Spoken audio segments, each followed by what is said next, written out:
Probably one of the most important aspects of a monster is its design. Whether you're redesigning it for a new era or just creating your own monster, the design is probably one of the most important details that you need to get right about it. Which is why I need to rant about this one thing, and that is really lazy modern monster designs. From Clovers to Mutos to Mind Flayers, the modern monster scene is just filled with some lazy monster designs. And I'm gonna rant about these designs in today's very special 2-part episode of Kaiju Discussion.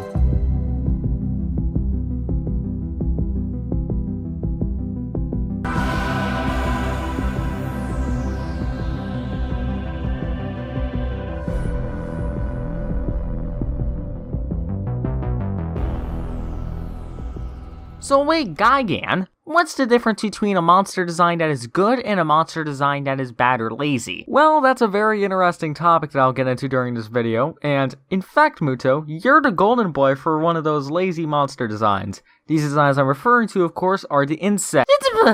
Golden boy for lazy designs? I'll show you who has a lazy monster design in about the time that it takes for this episode to finish. About 4 minutes. Muto, away! I guarantee that this episode is going to be longer than 4 minutes. Well, that entire segment has been basically ruined, so where was I? Oh yeah, the designs. These designs that I'm referring to are the insect designs that have been very prevalent throughout the 2010s. There were the 3 big boys that I mentioned before, but there are also other examples, like the monsters in Super 8 and The Mist. Even other monsters that aren't necessarily insect-like in design are insect-like in their behavior. One of the most recent examples being the Servum in Planet of the Monsters, who travel in large swarms like many types of grasshoppers. Inherently, this is kind of lazy, like I've said a billion times before. But why? Well, there's one simple reason. Giant monsters are their designs. Let me say that again.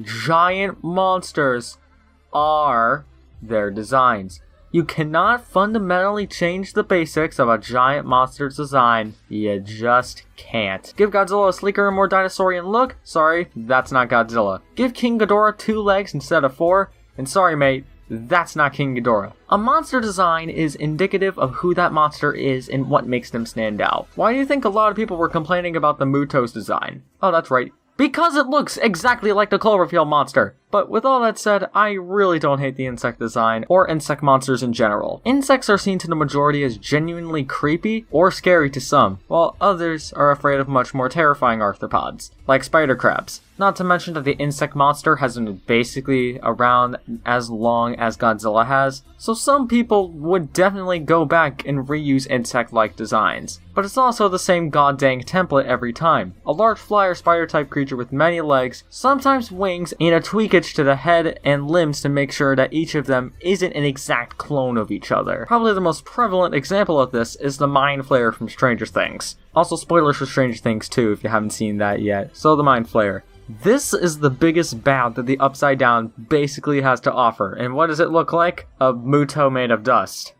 Yeah, I literally called it a Shadow Muto for the first half of the season before it was officially called the Mind Flayer, because it looks exactly like a Muto. But like I said, I don't frankly hate insect-like monster designs. I actually really like a lot of these designs, the Mutos especially.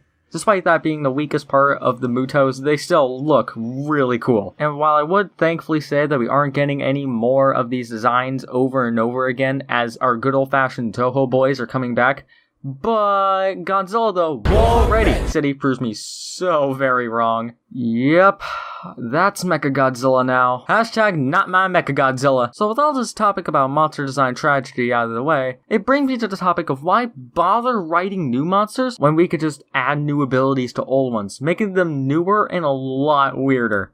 Well, that's the question that we're going to be answering in the second part of the 2-part finale of Kaiju Discuss. Wait. Well, time to see what sort of hot garbage Muto brings me this time.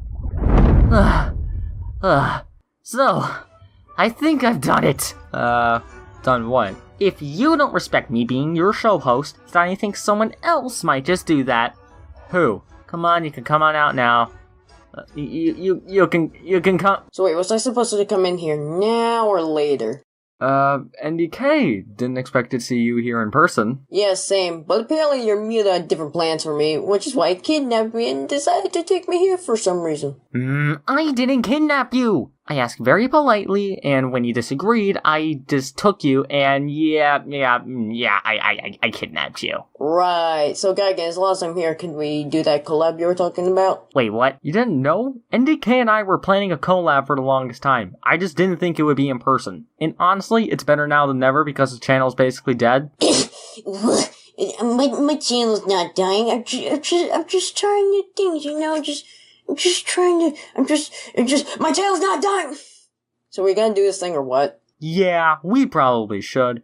So, we'll see you guys in the next episode where we talk about the final topic for Kaiju discussion. And remember, don't constantly reuse insect monster designs, and remember to wash your hands.